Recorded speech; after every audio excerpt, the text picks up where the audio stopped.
Selamat pagi Pak Wildan. Ya, Kevin. Begini Pak Wildan, di kantor kita kan ada motor dinas satu nganggur kayaknya nih Pak. Ya. Nah itu kira-kira boleh nggak ya saya bawa ke Majalengka untuk dipakai anak pulang pergi sekolah nih Pak? Pak, untuk motor dinas itu kan peruntukannya untuk dinas apa ya? Kalau misalkan digunakan untuk keperluan pribadi itu tidak bisa Pak. Karena memang itu sudah melanggar UU nomor 31 tahun 99 Pak. Itu tentang pemberantasan tindak pidana korupsi, dan untuk penggunaan motor dinas secara pribadi itu sudah masuk ke ranah penyalahgunaan wewenang Pak. Jadi mohon maaf saya tidak bisa mengizinkan Bapak untuk menggunakan motor dinas untuk keperluan anak yang bersekolah Pak. Mohon maaf ya Pak ya.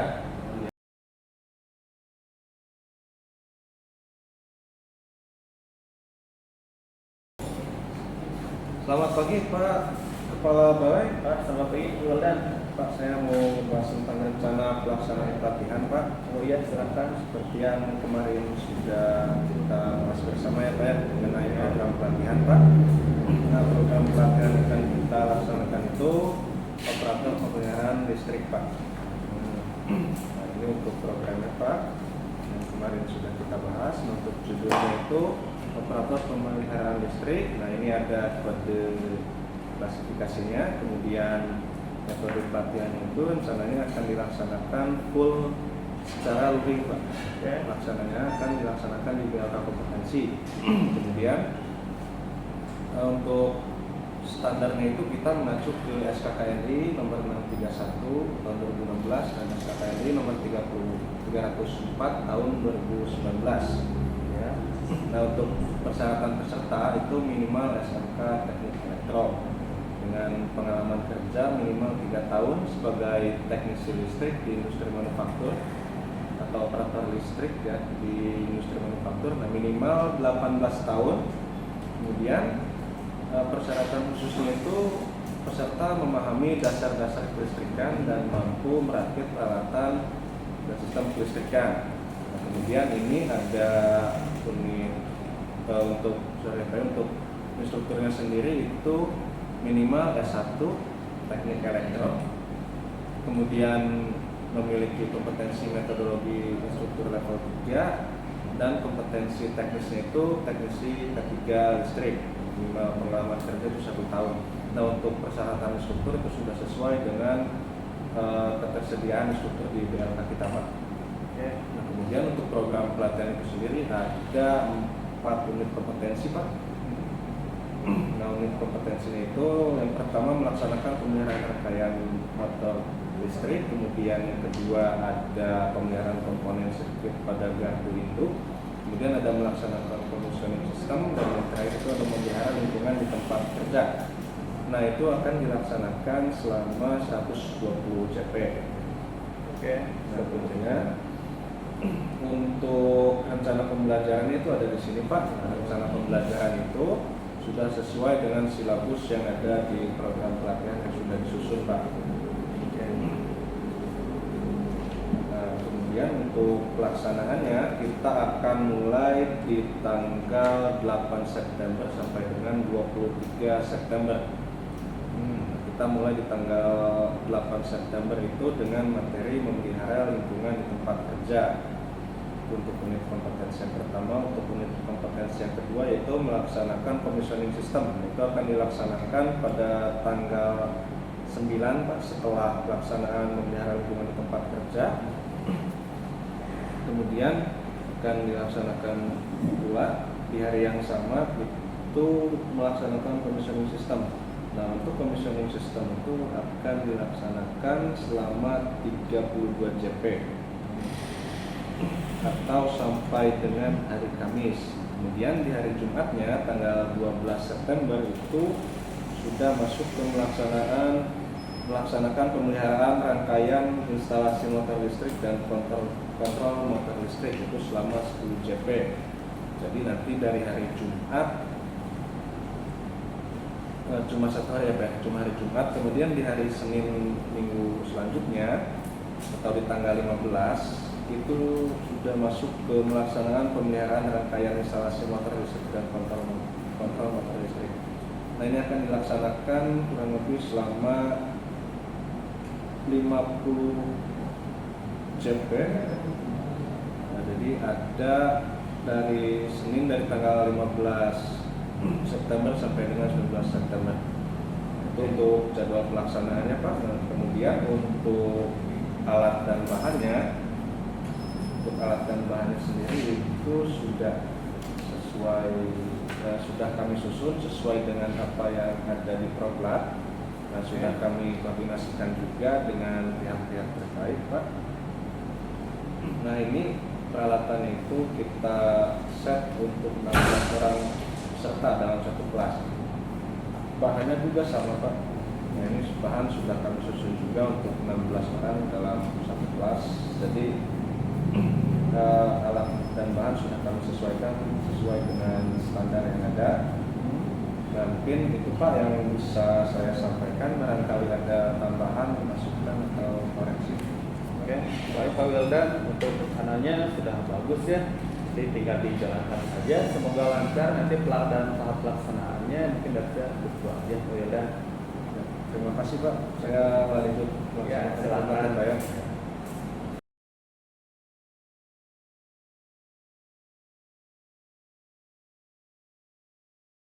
Nah, selamat pagi Pak Kepala. Ya, siap. Selamat pagi Pak Wildan. Pak.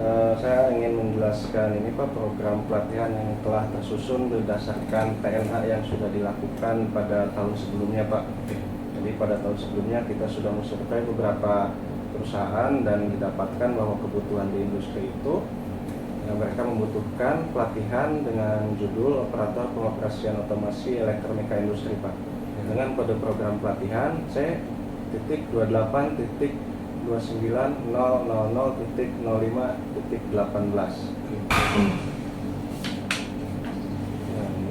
Kemudian untuk tujuan pelatihannya itu, setelah mengikuti pelatihan, peserta kompeten dalam mengoperasikan sistem otomasi industri dalam dunia industri. Nah, di Proklat ini ada 9 unit kompetensi Pak. Yang pertama ada memelihara efektivitas hubungan di tempat kerja. Yang kedua memelihara lingkungan di tempat kerja. Yang ketiga mengoperasikan peralatan kelistrikan. Yang keempat mengoperasikan sistem kelistrikan. Kemudian mengoperasikan peralatan pneumatik. Kemudian ada juga mengoperasikan sistem pneumatik, memelihara sensor, mengoperasikan PLC dan merakit peralatan dan sistem kelistrikan.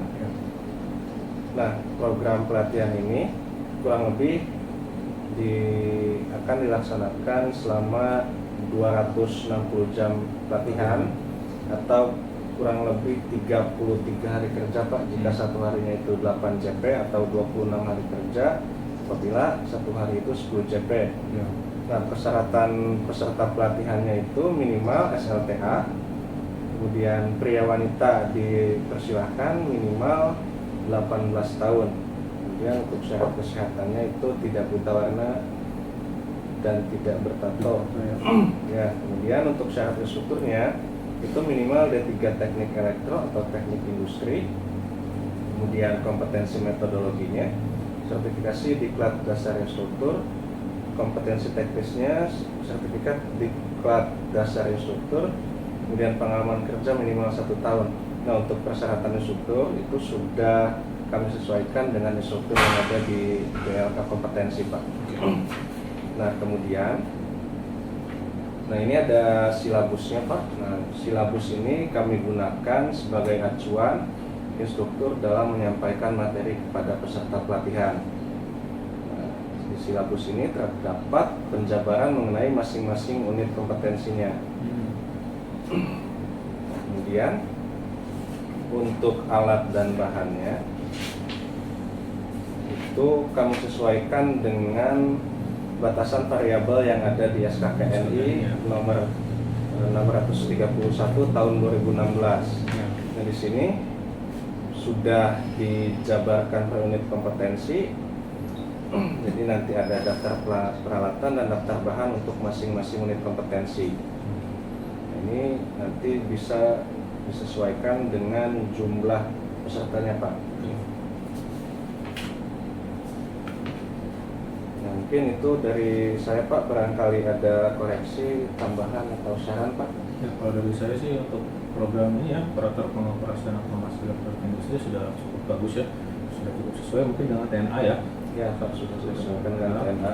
Ya, mungkin untuk kedepannya jika memang sudah ada jadwal untuk pelatihan ini, silakan direncanakan sematang mungkin, persiapannya silakan dilaksanakan semaksimal mungkin, baik dari materi, kemudian dari usulan peralatan dan bahan juga ya, silakan koordinasikan dengan pihak terkait.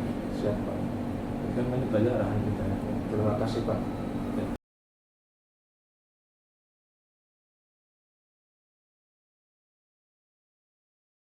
Selamat siang semuanya. Hari ini kita akan melaksanakan evaluasi. Evaluasi kali ini akan bersifat secara teori. Saya akan membagikan dua lembar. Yang pertama itu lembar soal dan yang kedua itu lembar jawaban. Nah, untuk lembar soal di situ akan terdiri dari beberapa soal yang harus kita jawab. Sifat soalnya itu pilihan ganda. Nah, sedangkan di lembar jawaban di situ akan terdapat beberapa opsi A, B, C, D. Nah, tugas Anda yaitu nanti ketika akan mengisi jangan dicoret-coret lembar soalnya, tapi silahkan cantumkan jawaban Anda di lembar jawaban. Misalkan ketika Anda ingin memilih jawaban yang menurut Anda benar itu A, maka silakan di silang A. Atau kemudian di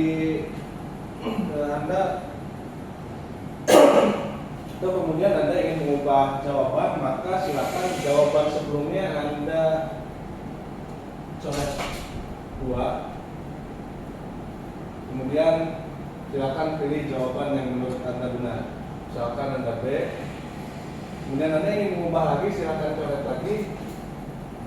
Dan seterusnya seperti itu. Apabila ternyata di sini Anda sudah tercoret semua, silakan lingkari saja jawaban yang menurut Anda benar. Ada pertanyaan? Jelas ya? Oke, sebelum kita masuk ke evaluasi, ini sudah hadir semua ya? Sudah ya. Jadi silakan sebelum kita mulai, Pak Johan mungkin bisa memimpin doa terlebih dahulu. Sebelum mulai kegiatan, kita berdoa dahulu telah mulai selesai. Waktu evaluasinya yaitu hanya 5 menit. Silakan Anda kerjakan sebaik mungkin. Jika dalam waktu 5 menit Anda sudah menyelesaikan semuanya, silakan acungkan tangan dan simpan lembar jawabannya di depan. Oke, bisa dimulai, silakan.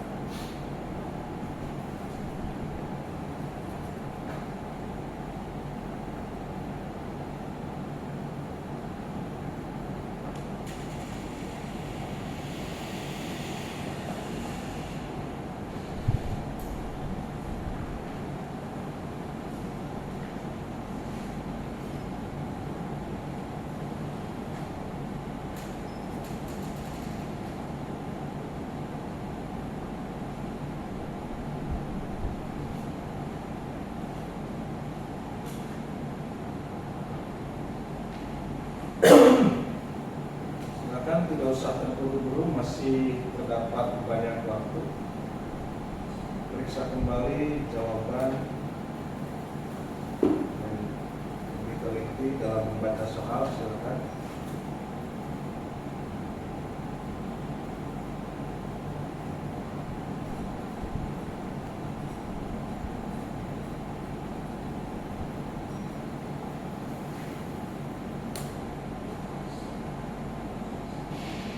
Waktunya tinggal 1 menit lagi. Barangkali ada yang sudah selesai, silakan kumpulkan. Oke, yang lain sudah semua? Pak.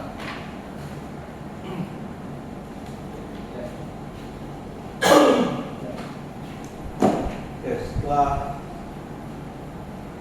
setelah saya cek di sini, secara keseluruhan hasilnya sudah memenuhi ambang batas minimal untuk eh, disebut kompeten ya. Jadi teman-teman di unit kompetensi ini sudah bisa dinyatakan kompeten. Nah, untuk selanjutnya nanti besok kita akan melakukan evaluasi secara demonstrasi. Jadi silakan teman-teman kita siapkan sebaik mungkin untuk evaluasi demonstrasi. Nah, untuk hari ini kita cukupkan. Terima kasih atas waktunya. Selamat siang.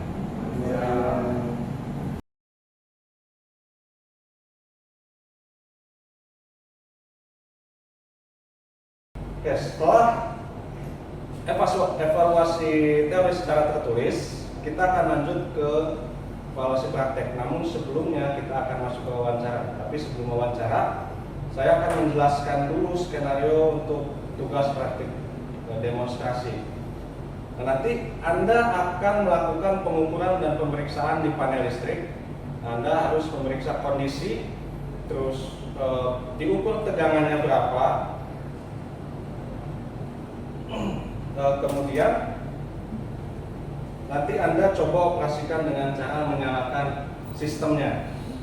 Nah, di tugas skenario praktek ini nanti saya akan bagikan lembar kerja. Nanti silakan Anda baca secara baik-baik, cermati, dan apabila Anda masih ragu dan masih bingung, silakan tanyakan ke saya. Nah, di lembar kerja ini sudah terdapat daftar alat dan bahan yang diperlukan. Jadi nanti setelah sesi wawancara, Anda bisa langsung untuk mengambil alat dan bahan yang dibutuhkan, kemudian silakan langsung ke panel masing-masing. Oke, nah selanjutnya kita masuk ke sesi wawancara. Untuk sesi wawancara itu nanti akan saya panggil satu persatu ya. Oke, nanti kita akan mulai dari absen nomor 1 dan yang lain boleh silakan tunggu di luar. Pagi Pak Ahmad. Pagi Pak. Saya akan mulai wawancara ya. Kita untuk mengukur pertama Ahmad. Oke, yang pertama Pak, jika saat Ahmad mengukur tegangan sumber listrik menggunakan multimeter, hasil yang terbaca hanya 140 volt dari seharusnya itu 220 volt. Apa tindakan Bapak, dan jelaskan alasan teknis mengapa hal tersebut dapat terjadi? Saya akan matikan dulu Pak, matikan suhunya, kemudian saya akan coba ukur di sisi sumbernya ya, tegangannya berapa. Kalau misalnya di sumbernya masih tidak 220, akan segera saya laporkan kepada pihak terkait. Nah, kenapa hal tersebut bisa terjadi? Mungkin bisa terjadi karena faktor lembab, masih netral, supaya tidak sempurna, dan juga mungkin ada gangguan dari PLN. Masuk ke pertanyaan akhir, Pak. Dan jika saat melakukan pengukuran tegangan, kemudian Pak Ahmad langsung menentukan probe tanpa memastikan posisi probe pada selektor pada multimeter, apa resiko yang dapat terjadi? Kemudian mengapa langkah penyegalan alat tersebut termasuk dalam prosedur standar pengukuran? Jika saya salah atau tidak memeriksa selektor ya, resikonya bisa terjadi kerusakan pada multimeter, kemudian terjadinya kesalahan pembacaan. Alasannya bagaimana memastikan keamanan, akurasi pengukuran, dan juga mencegah kerusakan. Oke, bagus sekali Pak Ahmad. Nanti untuk selanjutnya silakan Pak Ahmad untuk ambil alat dan bahan yang sudah kami siapkan, nanti langsung menuju panel ya Pak. MCB nggak apa-apa.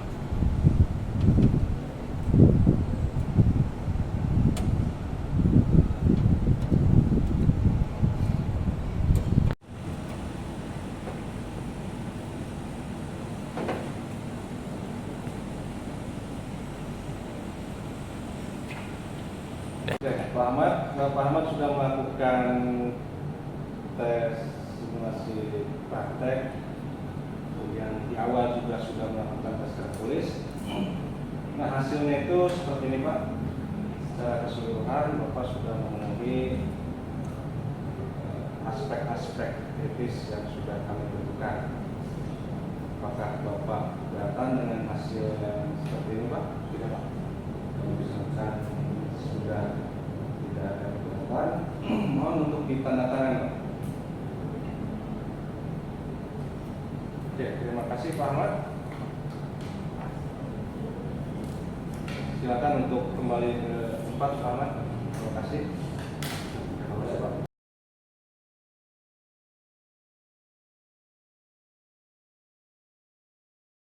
Gimana? Sudah nyaman duduknya? Ruangannya cukup dingin atau kurang dingin? Kedinginan, Pak. Kedinginan. Ya, nanti kita setelah pembelajaran kita keluar ya untuk menghangatkan diri. Oke, selamat pagi semuanya.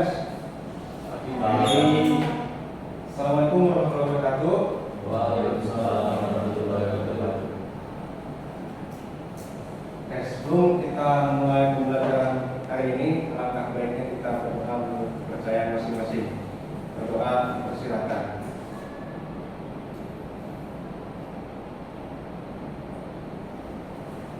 Berdoa selesai.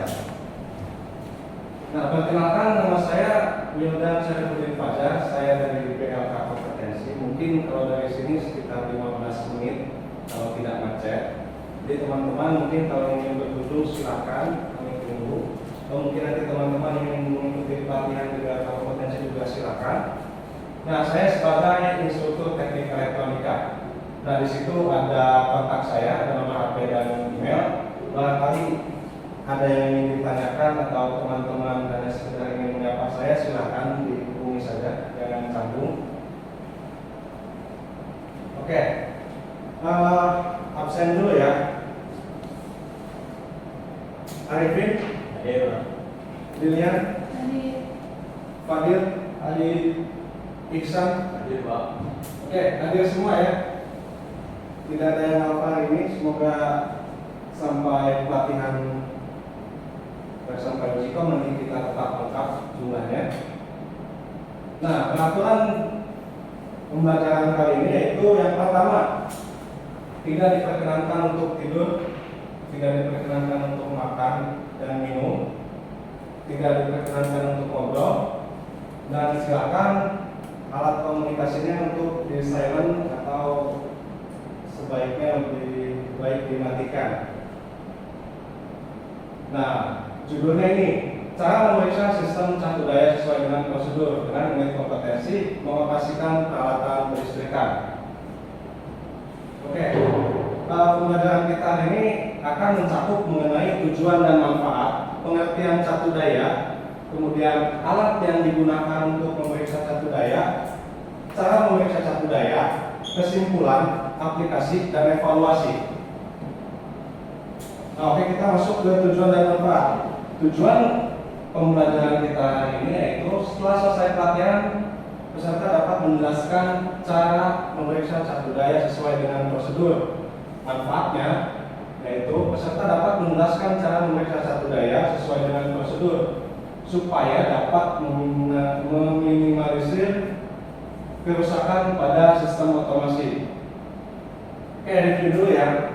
Pada pertemuan sebelumnya kita sudah belajar mengenai tegangan, hambatan, dan arus. Seperti kita ketahui bahwa tegangan disimbolkan dengan V. Tegangan itu apa? Mari coba. Beda potensial antara dua titik. Beda potensial. Kemudian I atau arus. Arus itu apa? Mas Fadil, silakan.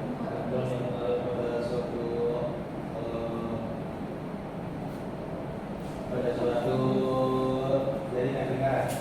Oke, itu sedangkan R atau hambatan itu apa? Mahasiswa? Kemampuan suatu bahan atau komponen untuk menghambat aliran arus listrik. Oke, betul ya. Dari ketiga ini kita dapat persamaan yaitu V sama dengan I dikali R. Oke ya, ini untuk mencari tegangan. Kalau mencari arus gimana? I sama dengan V dibagi R. Begitu pula dengan kalau kita mau mencari hambatan, sama dengan V per I. Oke, sudah paham ya materi minggu lalu? Oke, selanjutnya kita masuk ke pengertian catur daya. Nah, catur daya itu apa? Nah, catur daya itu adalah perangkat elektronik atau perangkat listrik yang dapat menyediakan daya listrik untuk perangkat elektronik lainnya. Oke, selanjutnya alat yang digunakan ada multimeter digital dan multimeter analog. Jadi nanti teman-teman di sini boleh menggunakan salah satu dari ini. Bisa multimeter digital, bisa multimeter analog. Silakan dipilih saja. Tidak harus menggunakan keduanya. Disesuaikan dengan kondisi yang ada di tempat teman-teman. Nah, cara memeriksa satu daya yang pertama itu periksa tegangan listrik sumber. Nah, tegangan listrik sumber yang dimaksud itu yaitu ini stop kontak. Nah, listrik sumber dari sini itu kan suplai dari PLN. Kalau suplai dari PLN itu biasanya tegangannya itu antara 220 sampai dengan 240 ya, benar ya? Dengan toleransi 10%. Jadi range-nya di antara 198 sampai dengan 252 tegangannya. Nah, nanti teman-teman sebelum langkah pertama yang harus dilakukan adalah memeriksa satu daya ini ya. Ada tidak tegangannya? Sesuai tidak dengan tegangan dari PLN? Seperti itu ya. Nah, yang kedua yaitu periksa input tegangan di satu daya. Nah, di satu daya itu nanti ada pin untuk input. Biasanya itu ada L, ada N. Simpel saja. Bagaimana? Ada yang ingin ditanyakan? Cukup jelas ya? Ini pertanyaan Pak. Ya, silakan. Tadi jenis multimeter ada dua ya, analog Ya. dan digital. Itu apa perbedaannya? Analog dan digital. Perbedaan yang paling mencolok itu dari segi displaynya. Kalau misalnya yang digital itu kan kalau yang digital itu biasanya langsung muncul angka di sini. 12, 13 gitu ya. Kalau yang analog itu biasanya ditunjukkan oleh jarum. Ini nanti di sini ada skalanya 1, 2, 3, 4, 5 sampai sekian. Nah, ditunjukkan di sini. Nah, pertanyaannya sekarang lebih mudah mana antara multimeter analog dan multimeter digital secara penggunaan? Udah digital Pak. Udah digital ya.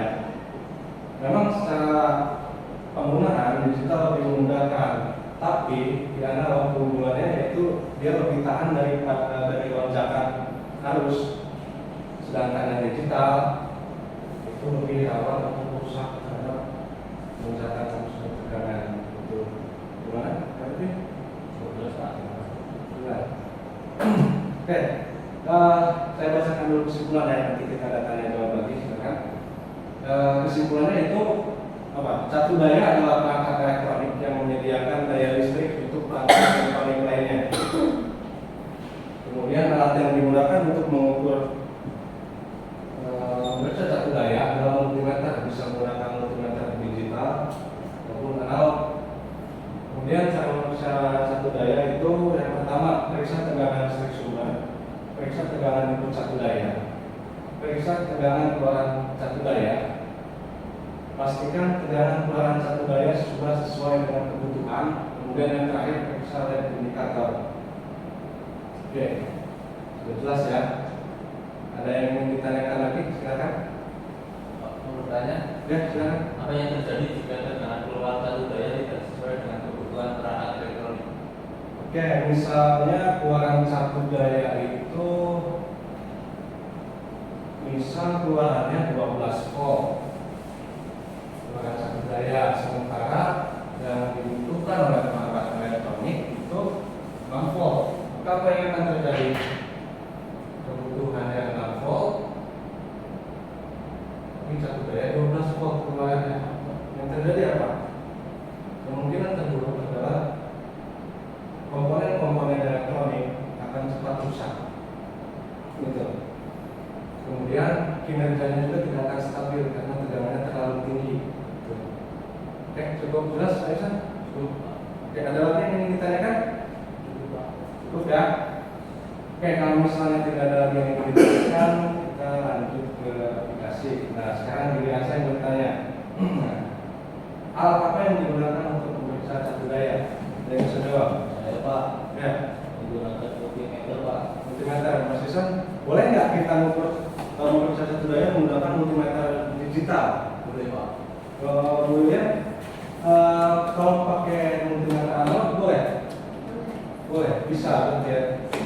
Hasilnya akan sama aja dengan multimeter digital. Hasil pengukuran sama ya. Nah, sekarang Mas Arifin, pengertian dari cat budaya itu apa? Cat budaya itu sumber listrik yang digunakan untuk penyalahan. Oke, berarti sudah paham semua ya. Oke, kalau misalnya sudah paham, mari kita lanjutkan ke evaluasi. Nah, di sini sudah ada 5 pertanyaan. Silakan diisi. Waktunya cukup 2 menit ya, hanya 5, benar dan salah. Teman-teman juga nanti bisa mengakses di link berikut. Barangkali nanti di rumah ingin mempelajari lebih dalam mengenai cat budaya. Silakan. Sudah selesai Pak. Sudah selesai semuanya? Oke, dikumpulkan ya, sudah selesai.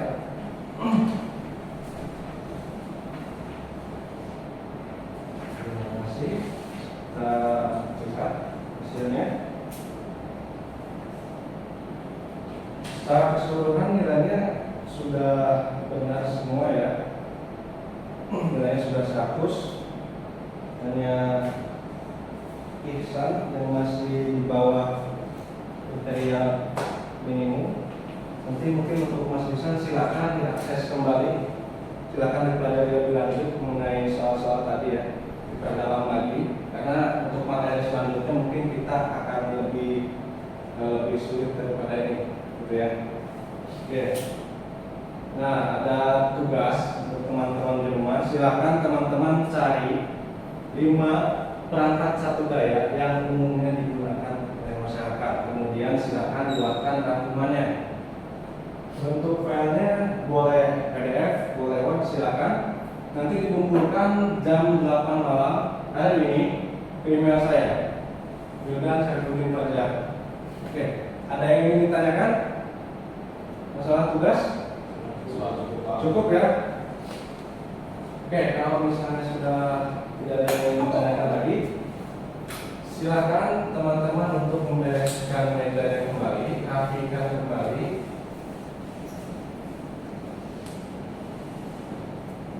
Oke, sudah ya. Nah, silakan Pak Mas Fadil untuk memimpin doa. Baik. Untuk mengakhiri pertemuan kali ini berdoa dimulai. Berdoa selesai. Oke, terima kasih. Pertemuan hari ini saya tutup ya. Terima kasih. Assalamualaikum warahmatullahi wabarakatuh. Waalaikumsalam.